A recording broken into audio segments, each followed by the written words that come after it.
What if I told you that your peace has never been in other people's hands, not in what they say, not in what they do, not even in how much they try to hurt you? The truth is, no one has ever truly made you angry. They've only revealed where you haven't healed. Most people spend their lives reacting, emotional puppets pulled by strings they refuse to see. One comment ruins their day. One betrayal breaks their spirit. One misunderstanding turns into a war. But it doesn't have to be that way. The Stoics believed that real strength isn't about being untouchable. It's about being unshaken. Your calm isn't supposed to be this fragile thing, constantly at the mercy of other people's moods, opinions, or mistakes.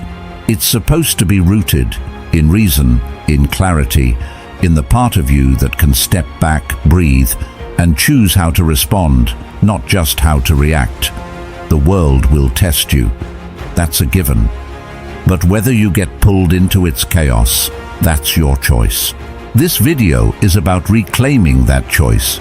It's about learning how to protect your calm like it's sacred, because it is. Through the lens of Stoicism, we'll walk through some of the most powerful shifts you can make today. Not abstract philosophy, but real, grounded steps you can take to stop being at war with everything and start leading from within. And if these conversations speak to something real in you, something grounded in truth, philosophy, and inner growth, consider subscribing. It's a small gesture, but it helps us reach more minds like yours. And it quietly signals that you're walking this path with intention. 1. Anger isn't what you think it is. Let's talk about anger, not the kind that erupts in fire and fury, but the quieter kind, the kind that simmers when someone lets you down or crosses a line you thought was obvious. The kind that sits in your chest and whispers, "How could they?" We often think our anger is about them, the person who was rude, disrespectful, careless. But here's the twist.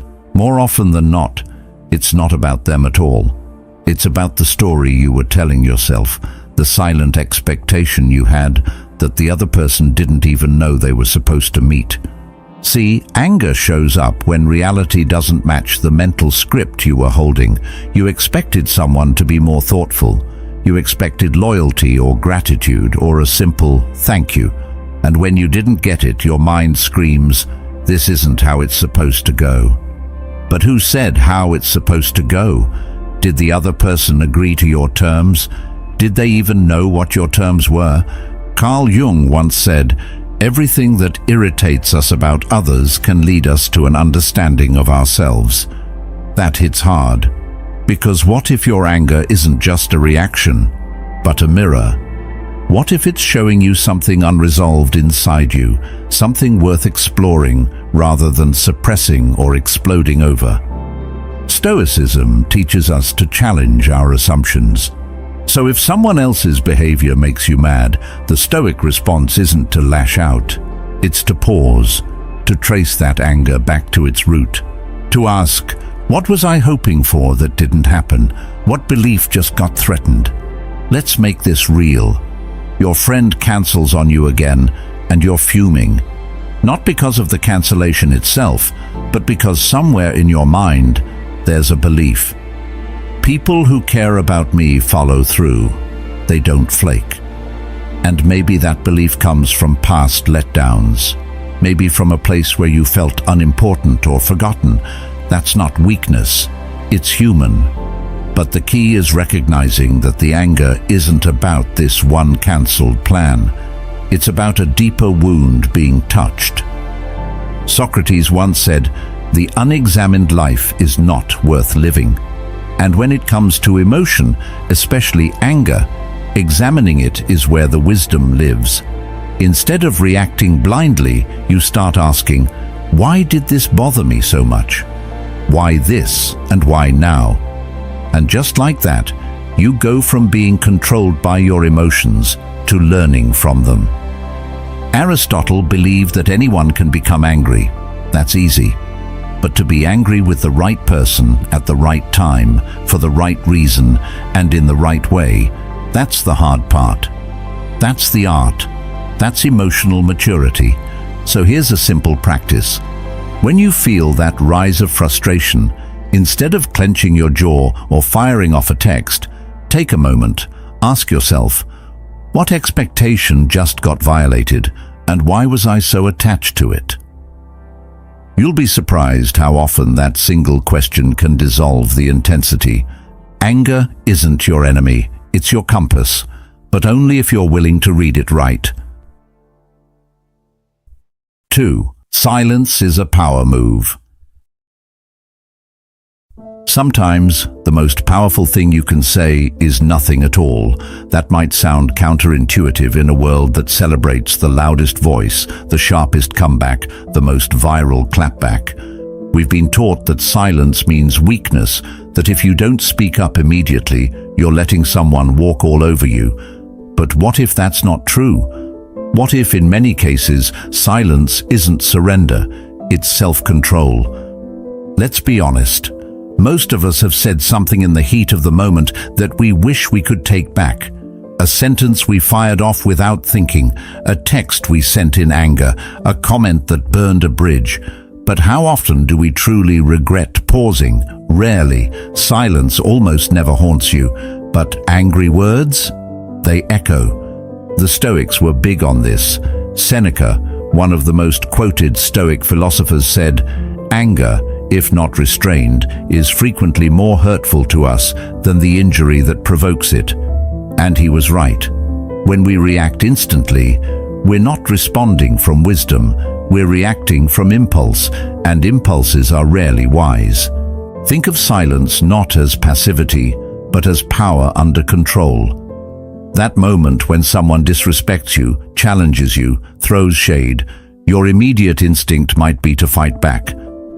But if you can resist that urge and pause instead, something incredible happens. You start to see the situation clearly. You separate your ego from your values. You give yourself time to choose your response instead of becoming a slave to your emotions. When someone gets under your skin, it's not always about them. Sometimes it's a sign that there's something inside you that needs attention. And silence, just a few seconds of it, gives you the space to notice that. Plato taught that a wise man speaks because he has something to say, a fool because he has to say something. Let that sink in. You don't always need to have the last word. In fact, when you choose not to engage in every little battle, you conserve your energy for things that truly matter. Silence becomes a filter. It lets nonsense pass while you remain steady. And no, this isn't about bottling things up or suppressing emotion. It's about choosing your timing, choosing your tone, choosing your moment.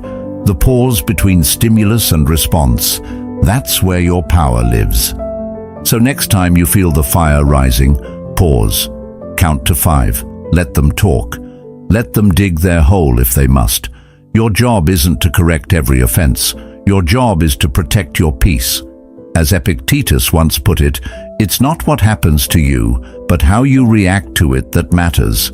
And sometimes the strongest reaction is none at all. Silence isn't weakness, it's wisdom in motion. 3. Laugh at the ridiculous stuff. There's something strange that happens when you stop taking life so seriously. Not in the careless, avoid your problems kind of way, but in the grounded, I'm not letting this nonsense steal my peace kind of way. Life throws curveballs, daily, a rude driver, a passive-aggressive comment at work, a plan that gets derailed for the 3rd time this week. And yet, we act shocked every time, like we expect the world to suddenly behave. But here's a truth the Stoics knew well. Suffering increases when you demand that reality be different than it is. Marcus Aurelius wrote, "If you are distressed by anything external, the pain is not due to the thing itself, but to your estimate of it." And what better way to challenge that estimate than with a laugh? Because here's the thing, laughter isn't weakness, it's resistance. It's your soul refusing to be shaped by pettiness. It's the calm refusal to let small things become big burdens. When you laugh, you're not pretending the problem doesn't exist. You're just making it clear that it doesn't get to define your emotional state. Aristotle once said that laughter is a trait unique to humans. That tells you something. It's not just a social reflex, it's a tool, one we can use to cut through tension, to shrink problems down to their actual size, and to remind ourselves this moment isn't everything. Think about it. Someone cuts you off in traffic. You can slam the horn, yell into the void, replay it for hours, or you can exhale and smile like, yep, there it is. Chaos doing its thing. Same moment, totally different energy. The first keeps you tense and reactive. The second keeps you human. Carl Jung offered a perspective that adds another layer here. He said, even a happy life cannot be without a measure of darkness, and the word happy would lose its meaning if it were not balanced by sadness. The message, expect some mess, and when it arrives, choose how to meet it. Plato believed that comedy and tragedy were two sides of the same coin, and you see that in daily life. One moment, you're frustrated. Step back 5 feet, and suddenly it's funny. It's ridiculous. It's just life doing what life does. The real challenge is choosing your response. Not everything deserves your outrage. Not every hiccup needs a meltdown. Sometimes the most stoic move isn't silence or discipline. It's lightness. It's perspective. It's that quiet smile that says, I see the chaos and I choose peace anyway. So here's your new reflex. When something dumb happens, before you react, grin. Even if it's just a flicker, even if you're still annoyed, let that grin remind you you're bigger than the moment. You're not here to be tossed around by every little thing. You're here to move through life with grace. And sometimes that grace starts with a laugh. 4. Think long game, not instant wins.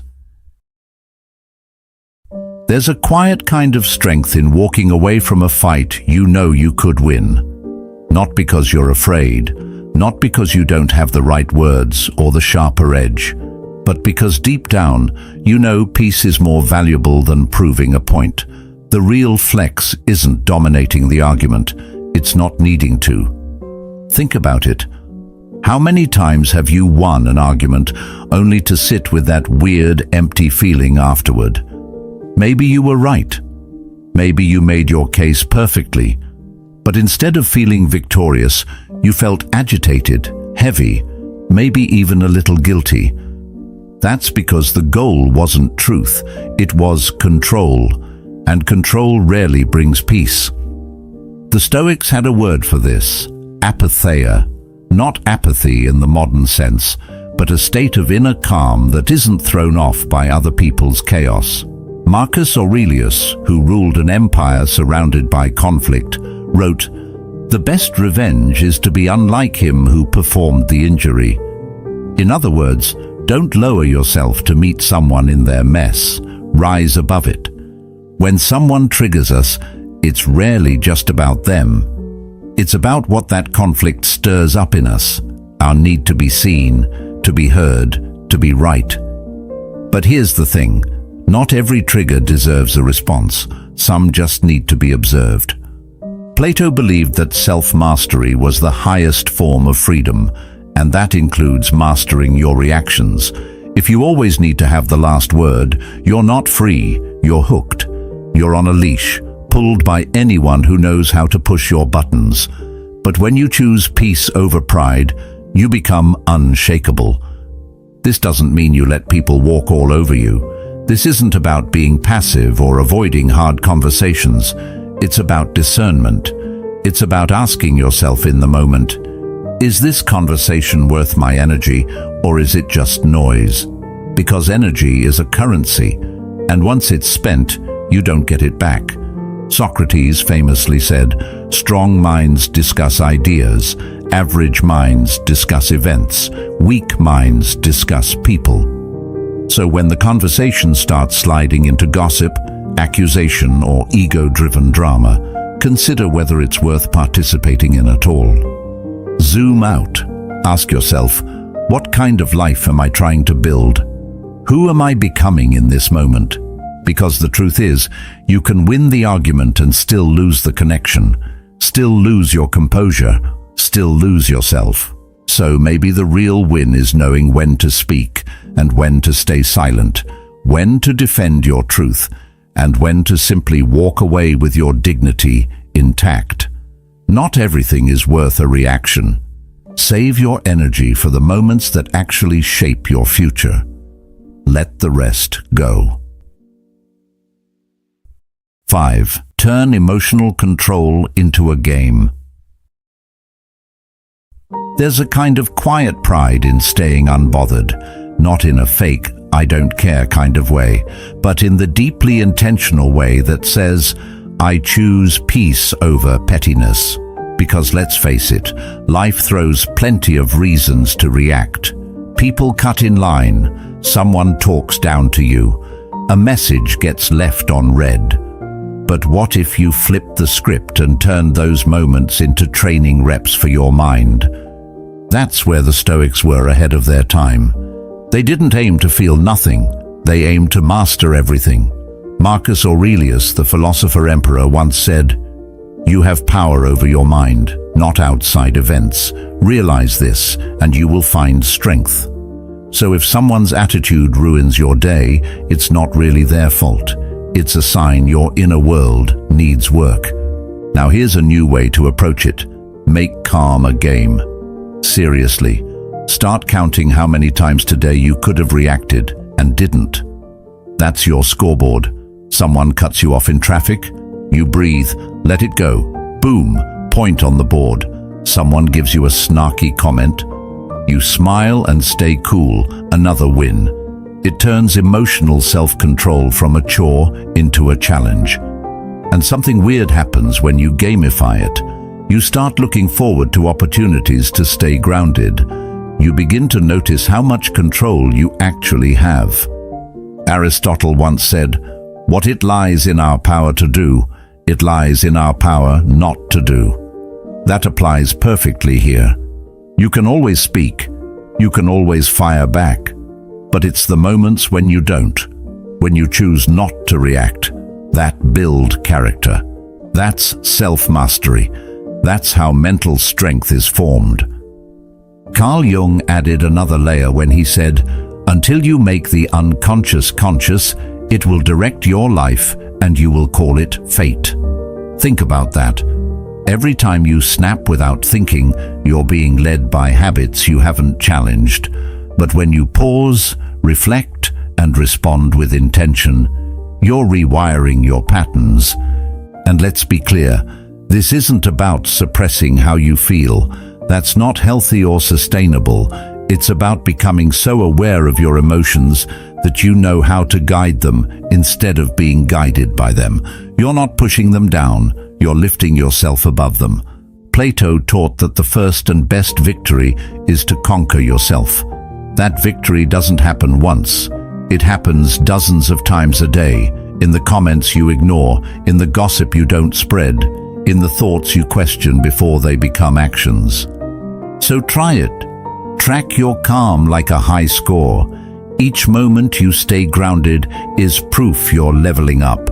It won't be perfect, but every time you choose not to react, you're proving to yourself that you're not here to be easily shaken. You're here to lead yourself, and that's the real game worth playing. 6. Accept life as it is, not as you want it. There's this exhausting thing we do, most of us without even realizing it. We build mental scripts for how other people should behave. We expect our friends to always show up. We expect our partner to never hurt us. We expect our boss to lead with fairness and reason. And then, when they don't follow that script, when they go off course, we feel disappointed, confused, even betrayed. But here's the part we don't always admit. The script was ours. We just forgot to tell them they were in a play we wrote. Philosopher Epictetus, one of the core voices of Stoicism, had a simple truth. Some things are up to us and some are not. That's it. That's the line. And it's a hard pill to swallow until you realize how much peace is hidden inside that awareness. Because the moment you stop expecting people to be different than they are and start focusing on how you show up in response, you reclaim your sanity. You suffer less when you stop arguing with reality. You stop waking up every day waiting for people to get it, for life to suddenly make sense, for the unfairness to correct itself. Plato once said, "Reality is created by the mind. We can change our reality by changing our mind." And that's what Stoicism encourages, a shift in perception, not perfection from the world around you. Carl Jung added depth to this idea when he wrote, "We cannot change anything until we accept it." Think about that. The longer you resist what is, the longer it owns you. The boss stays unfair, the friend keeps flaking, the relationship doesn't evolve, and every time you give your emotional energy to the same loop. Why are they like this? That question never brings clarity. It just drains you. Instead, ask the question the Stoics asked. What is in my control right now? Not, can I make them change? But, can I control how much space I give them in my mind? Can I control my reaction? Can I control whether I let their behavior dictate my peace? Socrates taught that the secret of change is to focus all your energy not on fighting the old, but on building the new. That includes your mindset. When you stop demanding that others behave in a way that comforts you, you become less reactive, less disappointed, and more grounded. You start living in reality, not in the fantasy version of how you wish things were. Acceptance isn't giving up, it's leveling up. It's saying, I see what this is. I don't love it, but I won't let it own me. Once you stop needing everyone around you to act right for you to feel right, you begin to feel a new kind of freedom, a calm that isn't dependent on conditions, a peace that isn't borrowed. It's built, and that's where your real power begins. 7. Stop taking everything personally. We're wired to take things personally. It's almost automatic. Someone doesn't text back. A coworker gives a cold stare. A friend pulls away without explanation, and our minds jump straight to self-blame. Did I say something wrong? Are they mad at me? Did I mess up? But here's the thing. Most of the time, it's not about you at all. The truth is, people carry whole worlds inside them. Unseen stress, insecurities, distractions, pain. And sometimes you just happen to be standing close when those things leak out. Marcus Aurelius, the Stoic emperor, said, "When you wake up in the morning, tell yourself, the people I deal with today will be meddling, ungrateful, arrogant, dishonest, jealous, and surly." That wasn't pessimism, it was preparation. He understood that most people act from their own noise, not out of personal attack. So why take their behavior so personally? When someone's actions sting, that's often a signal pointing back to something inside us. Maybe an old wound, maybe a need for validation. But the mistake is thinking it's always a reflection of your worth. It's not. Plato taught that we see the world not as it is, but as we are. Our filters, shaped by past experiences and emotional states, can twist a neutral event into something that feels deeply personal. So when someone snaps at you, your reaction might be more about how you interpret it than what they actually meant. That's why the Stoic practice of distinguishing appearances from reality is so powerful. You pause, you look again, you say, what else could this mean? Think of it like this. You're not the center of everyone's story. And that's not a bad thing. It's actually freeing, because it means you don't have to carry their energy. You don't have to fix their moods. You don't have to own their reactions. Aristotle said, "To avoid criticism, say nothing, do nothing, be nothing." But even that wouldn't guarantee peace, because people will still project their inner chaos onto you. So what do? You create space, emotional distance. Enough room to say, maybe this isn't mine to hold. You remind yourself, over and over if needed, what if this isn't even about me? That single thought can be a shield, soft but strong. Socrates believed that wisdom begins in knowing how little we actually know, and that includes knowing why people behave the way they do. So stop filling in their silence with self-blame. Stop interpreting every weird mood as a reflection of your flaws. You are not responsible for the storm someone else is fighting. You're only responsible for not letting it drag you under. That's Stoic strength, responding with clarity, not confusion, holding your center even when others lose theirs, and realizing that sometimes the kindest thing you can do for yourself is not to take it personally. 8. Anger doesn't fix things, it wrecks them. There's something addictive about anger. In the moment it feels like armor. You feel sharp, alert, ready to strike. Your heart's pounding, your words get faster, louder. It feels like power, like control. But then the dust settles, and what's left? Regret. Distance. That awkward silence after something's been said that can't be unsaid. Broken trust that might never fully heal. Anger is a master of disguise. It shows up dressed like strength, but deep down, it's often just fear or pain looking for an exit. It tells you that exploding is the only way to be heard, but really, it's the easiest way to lose your ground. Anger is like that friend who hypes you up to throw hands and then disappears the second real consequences arrive, and you're left cleaning up the mess alone. The Stoics knew this well. When you react in anger, you might win the moment, but lose the relationship, lose the respect, lose your peace. That discomfort, that urge to snap.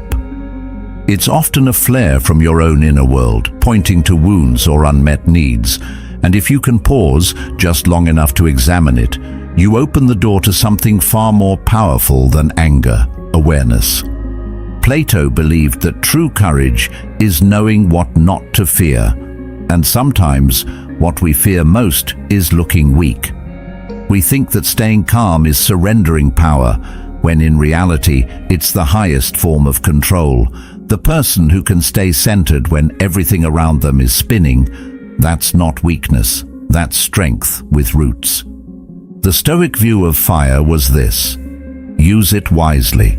Let it warm, not scorch. That means channeling the energy anger brings into something productive.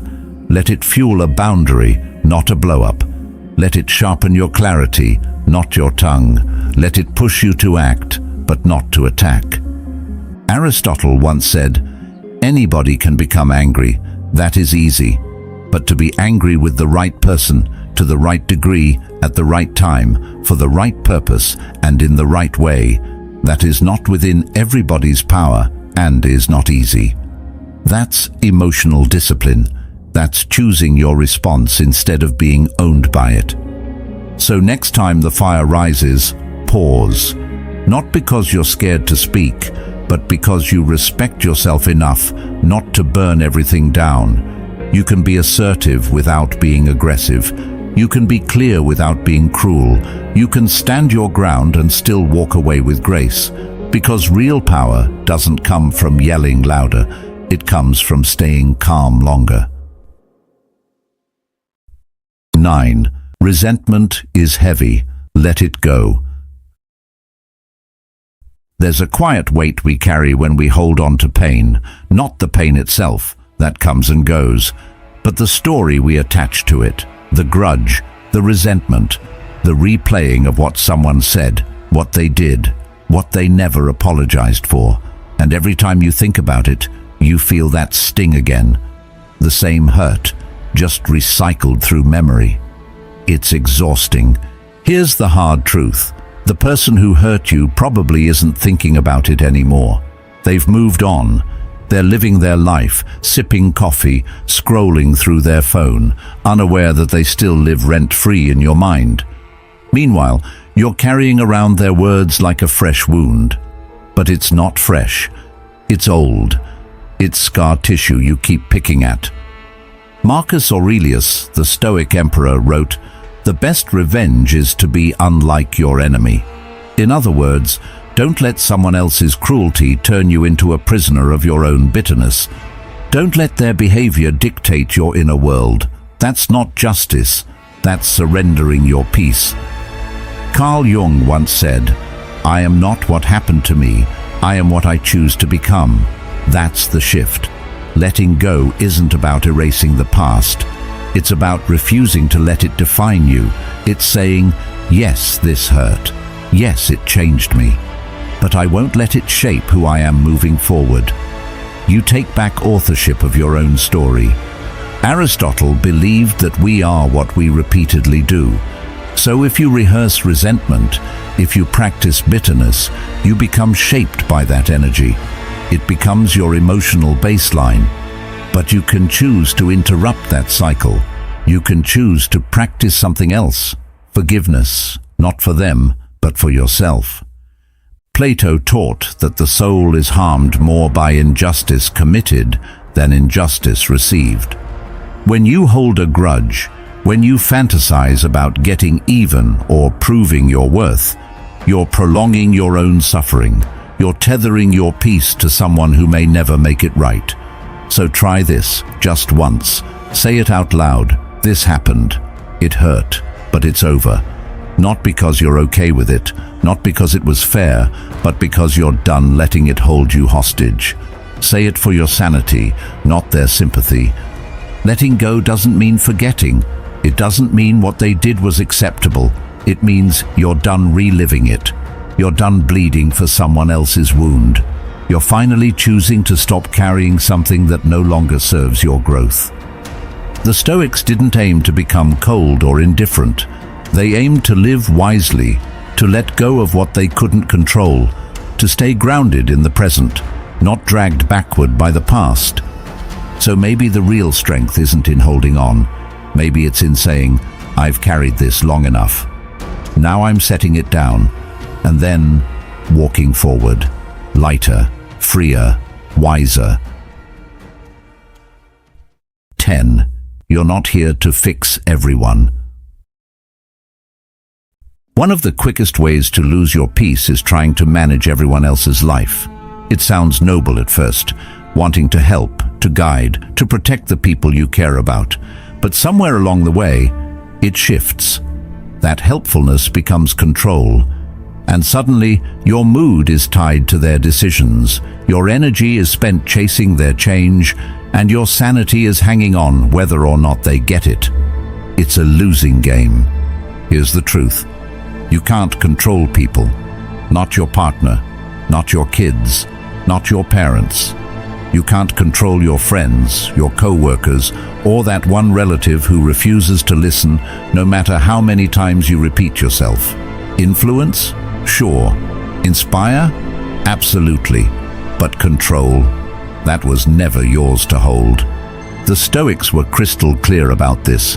Epictetus, one of their great teachers, said, "Some things are in our control and others not." The problem is we forget which is which. We think if we just say it the right way, if we just care hard enough, people will change. But change doesn't happen on your timeline.